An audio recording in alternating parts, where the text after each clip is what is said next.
Welcome to Telugu scribe. నేను మీ journalist Kavya. ఇక మన అందరికీ ఎరకనే నిన్న సెంట్రల్ ప్రవేశపెట్టిన బడ్జెట్ తెలంగాణ పేరే లేదు, తెలంగాణ ఊసే లేదు. సో దానిపైన దాసరి శ్రవణన్ ఉన్నారు, ఒకసారి మాట్లాడదాం.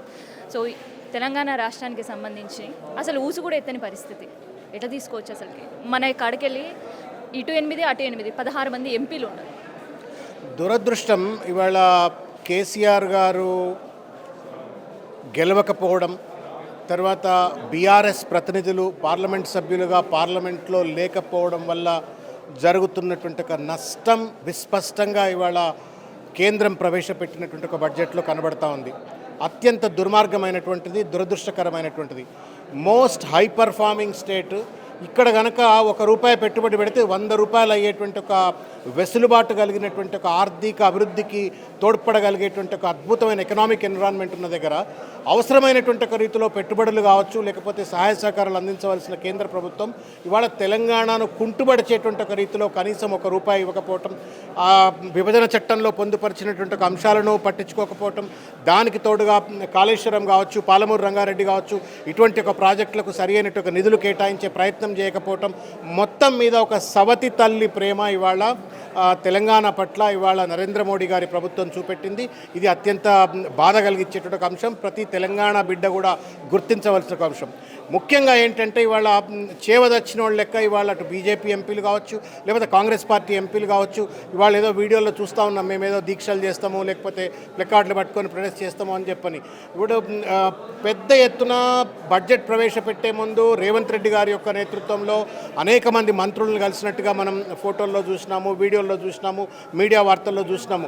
హెక్టిక్ డే అని చెప్పని పెద్ద ఎత్తున మీడియా సంస్థలు ప్రచారం చేసినప్పటికీ కూడా కనీసం ₹1 కూడా నిధులు రాబట్టుకోలేదంటే ఎంత అసమర్థతతో ఈ ప్రభుత్వం పనిచేస్తూ ఉంది, ఎంత వివక్షతో ఇవాళ నరేంద్ర మోడీ గారి ప్రభుత్వం పనిచేస్తుంది అనేటువంటిది స్పష్టంగా కనబడతా ఉంది. కాబట్టి మరొక్కసారి ఇవాళ తెలంగాణ సమాజం గుర్తెరిగి ఇవాళ ఈ రెండు పార్టీలు అనుసరిస్తున్నటువంటి ఒక దుర్మార్గమైన వైఖరి, అలసత్వ వైఖరిని తప్పనిసరిగా గుర్తించాలని చెప్పని కోరుకుంటా ఉన్నాను. అయితే ఒకటి, మొన్నటిదాకా కూడా ఇప్పుడుండే తెలంగాణ సీఎం సరిగా సఖ్యత లేరు కేంద్రం, అందుకనే పైసలు తెచ్చుకోలేకపోయినరు అన్నారు. మరి ఇప్పుడు ఈ సీఎం వచ్చి దాదాపు 6 నెలల పైనే అవుతుంది.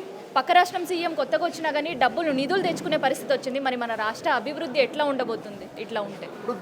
నేను అదే చెప్తా ఉన్నాను, హెక్టిక్ డే అని చెప్పని ఢిల్లీలో ప్రచారం కోసము మంత్రులను కలిసి, లేకపోతే ప్రధానమంత్రిని కలిసి, హోంమంత్రిని కలిసి ప్రచారం చేసుకున్నటువంటి ఒక తెలంగాణ రాష్ట్ర ముఖ్యమంత్రి రేవంత్ రెడ్డి గారు ఏ కారణం చేత ₹1 కూడా రాబట్టలేకపోయినరో తెలంగాణ సమాజానికి ఆయన సమాధానం చెప్పవలసిన అవసరం ఉంది.